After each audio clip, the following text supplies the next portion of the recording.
Chers amis, shalom. On se retrouve la veille de Yom HaShoah pour parler d'un lieu peu connu, mais d'un lieu très très important. Très très important, tant pour notre histoire que pour notre mémoire. Et je dois dire que après avoir fait quelques excursions là-bas, certaines, je vais vous dire, guidées par un ami guide aussi spécialiste du lieu, Gabriel Soulin, à qui je suis redevable pour pas mal de choses que je vais vous raconter, Bezrat Hashem. Je pensais savoir quelque chose, mais en préparant ce cours, j'ai découvert que c'est un lieu encore beaucoup plus particulier et beaucoup plus unique que je ne le croyais, et qui sait réunir autour de lui une mémoire qui est beaucoup plus collective, même que celle de Yad Vashem, sous certains aspects. C'est pas pour rien que, par exemple, qu'il sert de lieu de recueillement, pas seulement pour les Juifs ressortissants d'Europe, mais aussi des Juifs ressortissants d'Afrique du Nord, même du Yémen, pour un lieu qui s'appelle Martef HaShoah, la cave ou le sous-sol de la Shoah. C'est assez étrange qu'ils servent pas seulement de musée, pas seulement de lieu de faire connaître l'histoire tragique du peuple juif, mais de lieu de véritablement de recueillement de toutes les communautés d'Israël. Bon, et c'est quelque chose de très particulier. Je voudrais effectivement essayer de faire notre rencontre, de la bâtir au sujet de quelques questions. La première, pourquoi est-ce que ne pas appeler le musée de la Shoah? Pourquoi l'appeler la cave de la Shoah? Deuxième question, pourquoi le mettre sur le mont Sion, en face du tombeau du roi David, enfin du supposé tombeau du roi David? On ne va pas entrer maintenant dans les controverses archéologiques et autres, historiques. Bon. Mais ce qui est tenu pour être le tombeau du roi David, c'est quand vous sortez du tombeau du roi David, pas en direction de la vieille ville, mais en direction de l'Est, eh bien, vous vous trouvez devant l'entrée de la cave. Maintenant, pourquoi est-ce que, troisième question, pourquoi est-ce que cet endroit, pas seulement en quoi il est particulier, mais comment est-ce qu'il sait faire l'unanimité et réunir autour de lui tellement de communautés d'origine aussi différentes? Bon, eh bien, on commence. Eh bien, on commence. 45, des centaines de milliers de réfugiés, de rescapés de la Shoah, commencent à affluer en Israël. À plus forte raison en 48. 45, l'entrée est interdite, en partie interdite, mais ils commencent déjà à venir dans le cadre de ce qu'on appelle l'Aliyah illégale. Certains sont refoulés d'abord dans les camps d'internement en Israël, ensuite dans des camps d'internement sur l'île de Chypre. Cela dit, en 1948, toutes ces masses arrivent, des centaines de milliers de rescapés de la Shoah montent en Israël. Ils ont besoin d'un lieu, ils ont besoin d'une date pour se recueillir, pour pleurer, pour commémorer. Il y a, comme on a vu hier, il y a une date qui est proposée, qui est celle du 10 Tevet, mais il n'y a pas de lieu où se recueillir. Yad Vashem ne sera fondé qu'en août 1953. Alors, où venir? Et puis, c'est ainsi que commence à se cristalliser une mémoire, pas d'en haut, pas dirigée par le gouvernement, par les ministères, mais une mémoire, un lieu de mémoire qui va se faire d'en bas, qui va se faire par l'initiative, euh, si on peut dire populaire, ou de quelques personnes auxquelles ça tient tout particulièrement à cœur, et ça va se centrer autour d'un lieu qui va s'appeler Martef HaShoah, le sous-sol ou la cave de la Shoah. Mais avant de parler de cette cave, il importe de parler de deux personnages très importants de la famille Kahana. Le premier, c'est le Rav Shlomo Kahana. Il était le grand rabbin ashkénaze de la vieille ville de Jérusalem jusqu'à la chute de cette vieille ville prise par les forces de la Légion jordanienne 2 semaines exactement après l'indépendance, c'est-à-dire le 19 Iyar. D'où est-ce qu'il venait? Il venait de Pologne, il venait de Varsovie. Il était rabbin, il était même Av Beit Din, il était Dayan, et il avait étudié encore au 19e siècle dans la yeshiva de Volojin. Et puis il est devenu rabbin de très grande importance à Varsovie. De quoi il s'occupait? Dès 1919, il s'occupait de libérer les femmes juives entravées, c'est-à-dire Atarat Agunot, qui ont perdu leur mari dans la Première Guerre mondiale. On en a déjà parlé, plus d'1 million de juifs ont combattu dans toutes les armées possibles et imaginables dans le cadre de la Première Guerre mondiale. Grand nombre sont tombés au combat. Leurs femmes sont restées sans mari, mais aussi sans preuve du décès de ce mari. Eh bien, le Rav Shlomo Kahane a établi des Batei Din, des tribunaux rabbiniques, afin de libérer ces agunotes, ces femmes entravées. C'est ce dont il s'occupait à Varsovie, mais ensuite, durant la Seconde Guerre mondiale, il a fait son alia, il a pu échapper déjà après l'occupation nazie en Pologne, et par Trieste, il est venu à Haïfa, et ensuite Tel Aviv, ensuite il s'est établi dans la vieille ville de Jérusalem. D'ailleurs, c'était sa condition pour faire son alia. Il disait, moi, je fais mon alia pour vivre dans la vieille ville de Jérusalem, sachant que les conditions de vie là-bas à l'époque déjà n'étaient pas des plus favorables. Il est nommé le grand rabbin de Jérusalem, et dès 1942, il commence à s'occuper de la libération des femmes juives entravées, des agunot, atarat agunot, cette fois de la Seconde Guerre mondiale. Il libère des milliers de femmes, déjà jusqu'en 42-43, il libère 3000 femmes. Dans aucun cas, malheureusement, ou dans ce cas, mais c'était des atarot, des libérations qui se sont trouvées justes. Effectivement, les maris ne sont pas revenus. Maintenant, il a un autre projet. C'est de faire revivre, si on peut le dire, le tombeau du roi David. De faire revivre le mont Sion, à tel point que lui et ensuite son fils, Shmuel Zevin Kahane, vont entreprendre de transformer ce Har Zion en véritable lieu de pèlerinage.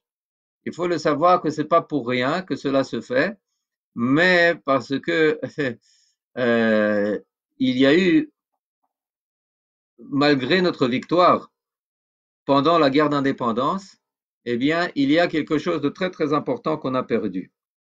Et ce qu'on a perdu, c'est notre centre, c'est notre cœur, c'est la vieille ville de Jérusalem, c'est le mont du Temple, c'est le Kotel HaMaaravi, c'est le quartier juif de Jérusalem.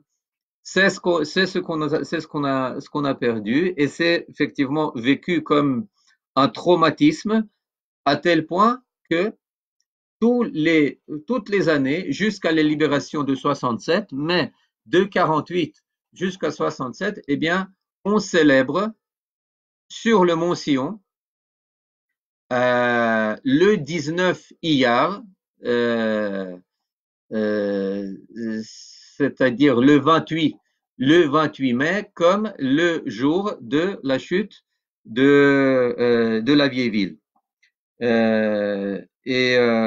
Top. Mais cela dit, ce n'est pas la seule chose qu'on commémore là-bas. On célèbre aussi les Shlosh Taregalim, les 3 fêtes du pèlerinage, avec en montant dans les plus beaux habits. Il faut savoir que pour monter à l'époque sur le mont Sion, eh bien, c'était assez risqué. Pourquoi? Parce que sur les murs, sur la muraille de la vieille ville de Jérusalem, eh bien, il y avait les légionnaires jordaniens qui, de temps en temps, tiraient sur les Juifs du côté ouest de la ville. Maintenant, les Juifs les plus proches, naturellement, c'était les Juifs du Mont Sion. C'est pour ça qu'aujourd'hui, je ne sais pas pour ceux qui connaissent, vous connaissez là où il y a la Cinémathèque de Jérusalem, là il y a la vallée de Brichot, Brichot à Sultan, ce qu'on appelle le réservoir du sultan, et la vallée Ben Hinnom. Eh bien, il y a la route qui passe là-bas. Il y avait cette route existait déjà alors, bien entendu, elle n'était pas utilisable, mais c'est-à-dire pour ne pas être pris par les balles ennemies, les Juifs devaient passer en dessous de cette route pour être cachés par cette route des balles jordaniennes et ensuite grimper sur le mont Sion, qui était le seul endroit d'ailleurs où on pouvait voir le mont du Temple et le Kotel, pas tant vraiment le mont du Temple et le Kotel que surtout les arbres qui étaient plantés au-dessus. C'est pas pour rien que là-bas, euh, le fils du Rav Kahane, de Rav Shlomo Kahane, Rav Shmuel Kahane, lui aussi était rabbin, a établi son bureau. Quel bureau? Il était devenu le premier directeur général du ministère de la religion israélien. Il a tenu à ce poste plus de 20 ans. 20 ans, c'est-à-dire il a battu tous les records possibles et imaginables, et il était avec son père à l'origine de ces nouvelles traditions juives, de pèlerinage sur le mont du Temple et de fêtes sur le mont du Temple partout dans le monde.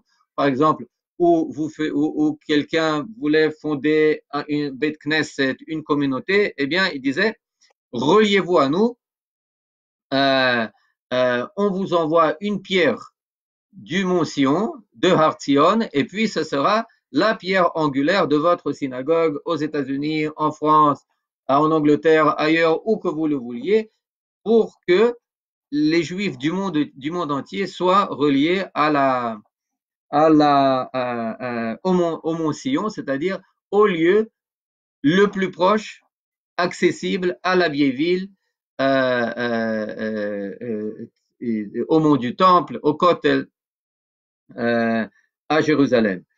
Euh, il y a une histoire qui dit que pendant les fêtes, eh bien, le Rav Shlomo Kahane, à l'entrée du tombeau du roi David, se tenait avec des pièces de monnaie. Le deuxième jour de Shavuot.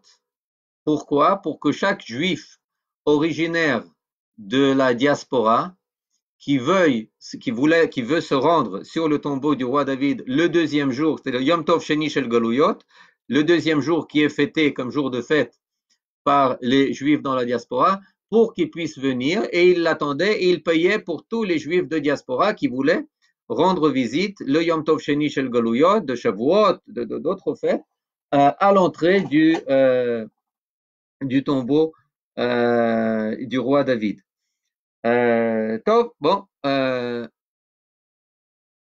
il y a encore une chose importante qu'on doit dire ici, c'est que mais le peuple juif, pendant 19 ans, a perdu son cœur, a perdu la vieille ville de Jérusalem. Mais un peuple ne peut pas fonctionner sans cœur. Alors, il se fait un cœur artificiel. Et ce cœur artificiel, ça doit ressembler le plus au cœur naturel, au cœur véritable. Et il s'est recréé ce cœur où? Sur le mont du Temple. Pardon, sur le mont Sion, sur le Har Zion. Maintenant, on en vient, quel rapport est-ce que cela a avec la cave de la Shoah? Eh bien, c'est que le fils du Rav Shlomo Kahane, Shmuel Kahane, son père Shlomo Kahane décède en 1953. Son fils en prend la relève et il dit que nous devons donner un lieu de recueillement, mais qui ne sera pas un musée, pour toutes les communautés juives anéanties pendant la Shoah. Ce sera un lieu de recueillement, ce sera un lieu de prière, ce sera, si on peut le dire, un cimetière vivant. Ce sera une sorte de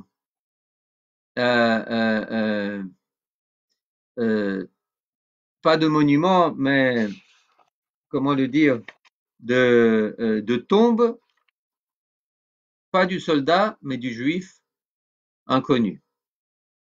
Et il dit qu'il n'y a pas de meilleure place pour cela que le mont Sion, juste en face du tombeau du roi David. Lama. Pourquoi il en a ainsi? Eh bien, parce que mont Sion, et le roi David, c'est le symbole et le début de la royauté. Sans parler de Shaoul, naturellement. C'est le début de Jérusalem. C'est le début véritablement de la souveraineté, de l'indépendance juive en terre Israël. Et la cave de la Shoah, c'est le dernier maillon. C'est le dernier maillon qui signifie la fin de la galoute et la fin de l'existence juive en Echar, dans la terre d'exil. Et c'est pour ça qu'il dit qu'il n'y a pas de place plus adéquate, plus convenable pour faire un lieu de mémoire de la Shoah.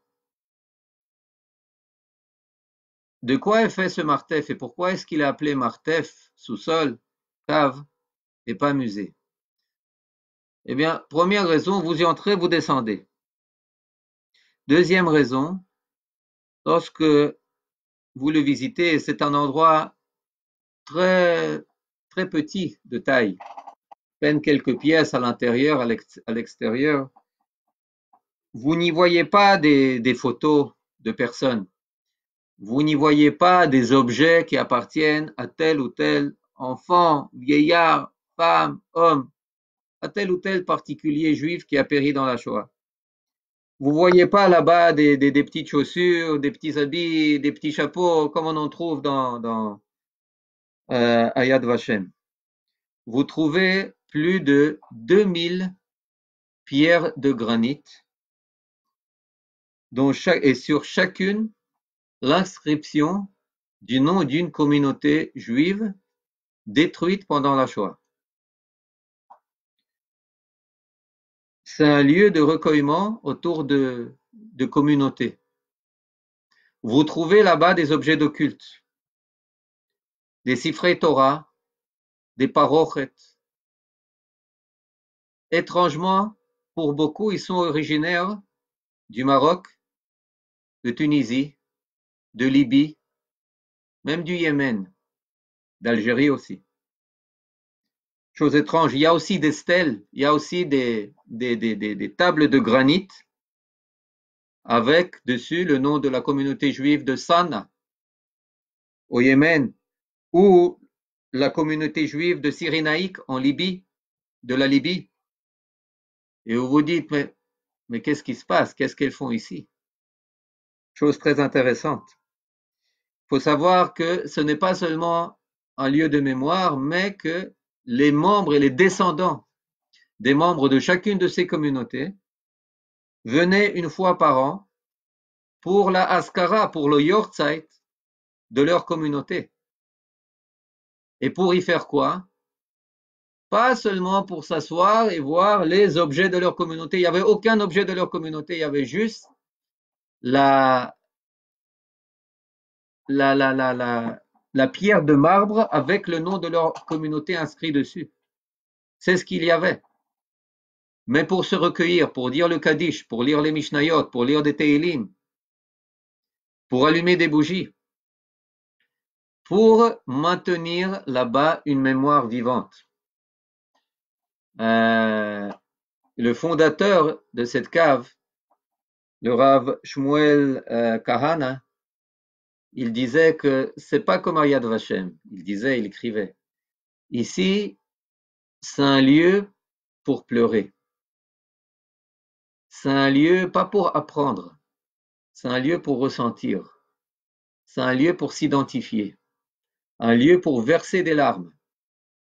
À côté du droit David, symbole de notre renaissance, Messie, Mashiach ben David, eh bien ici, on commémore les Chevlei Mashiach, les spasmes, les contractions de l'époque messianique.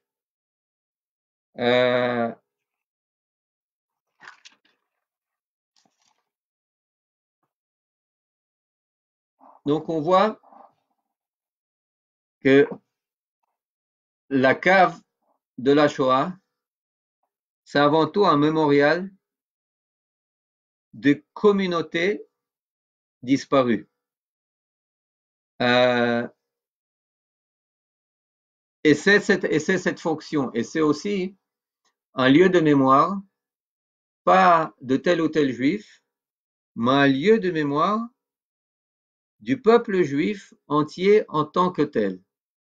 Et c'est peut-être l'une des raisons pour laquelle c'est un lieu de mémoire où était le premier, où se reconnaissaient pas seulement les juifs ressortissants de Pologne, de Russie, d'Hongrie, de Tchécoslovaquie, de Roumanie ou d'Europe d'ailleurs, mais où se reconnaissaient les juifs de tous les galouillotes, de toutes les galouillotes, d'Afrique du Nord au Yémen. Pourquoi? Eh bien, pas seulement pour la manière de commémorer, une manière beaucoup plus traditionnelle, une manière beaucoup moins, comment dire, moins distancée, mais aussi parce que c'était une initiative d'en bas, une initiative de juifs simples qui cherchaient un lieu pour se recueillir.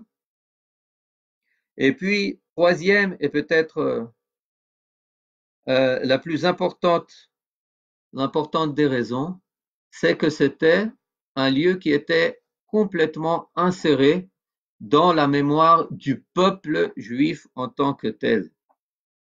Du peuple dans le sens le plus général du terme.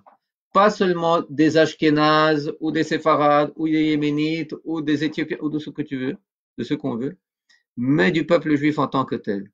Et c'est pour ça que parmi les plaques de marbre, on y trouve aussi la plaque qui provient de Libye et qui commémore ce qui s'est passé avec la communauté libyenne, pas seulement pendant la Shoah. On sait que des milliers de juifs de Libye ont été déportés, on le lit même dans le livre si c'est un homme de Primo Levi, qui dans les premières pages, eh bien, il parle de cette communauté libyenne, de qu'elle ne se retrouve pas à Auschwitz, ils ne parlent pas la langue. Il parle aussi des juifs de Salonique, qui eux aussi étaient séfarades, qui étaient exterminés en masse à Auschwitz. Des juifs italiens, pour beaucoup aussi, qui étaient séfarades. Des juifs français, qui pour certains aussi, étaient déjà à l'époque, avant l'Algérie, etc., qui étaient séfarades. C'est pas moi qui le dis, c'est des écrivains juifs séfarades israéliens, Herzl et Balfour, Chakak, qui en parlent dans leur roman.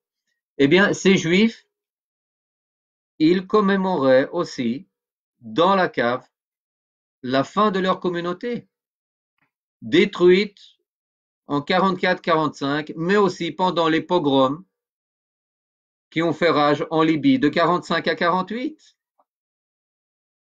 Idem pour la communauté de Aden au Yémen et les pogroms dont elle était victime en 48.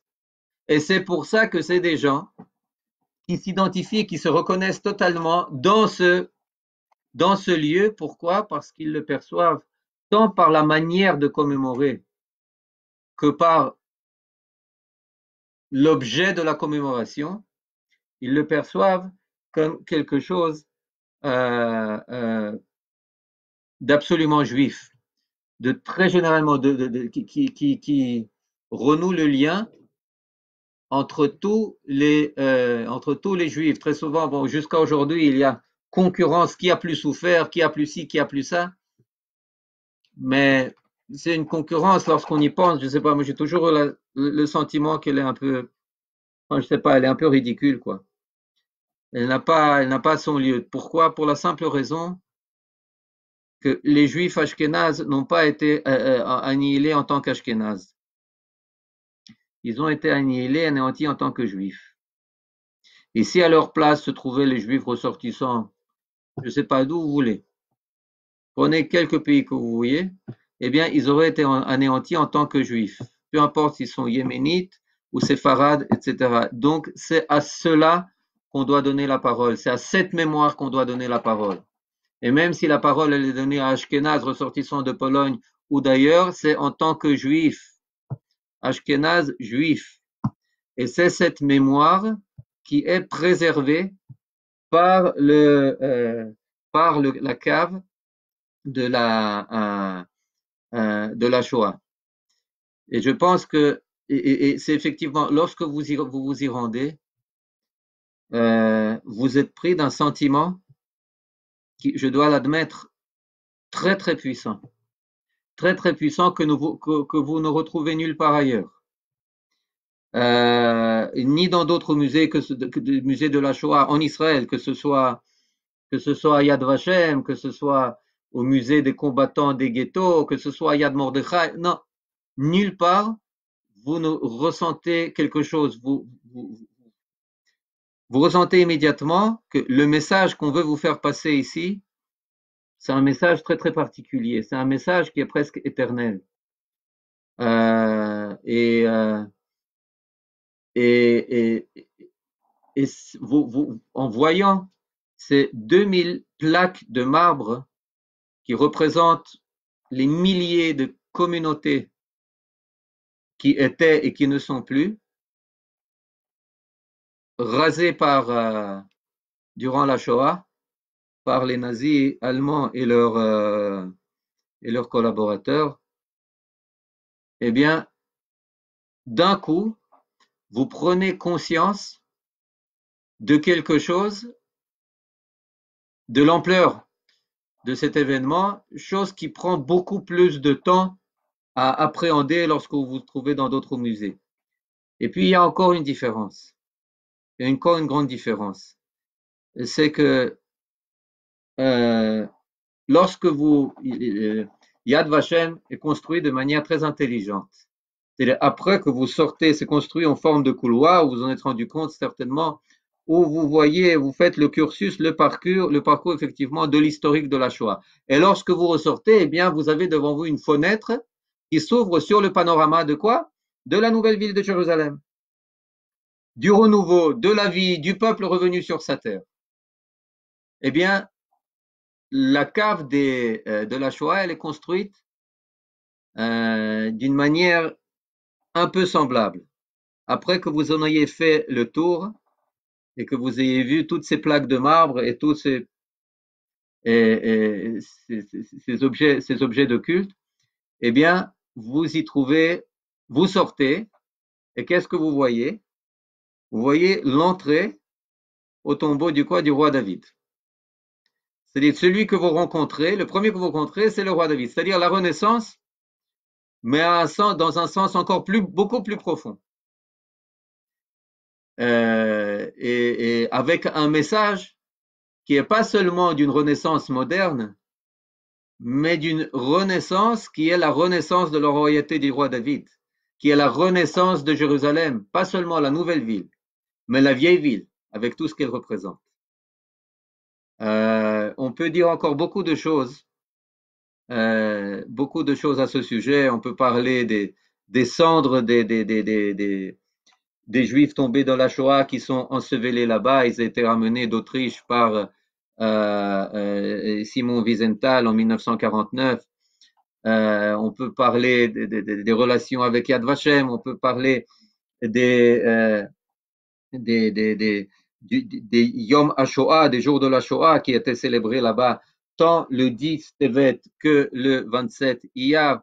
Mais dans tous les cas, je vous invite tous à aller Yom HaShoah. Bon, Yom HaShoah, bon, ce sera difficile avec ce qu'on traverse, mais à la première occasion, d'aller voir ce lieu qui est moins connu que d'autres, mais qui est beaucoup plus percutant et qui touche véritablement à un niveau très profond chaque personne et chaque juif qui vient s'y recueillir.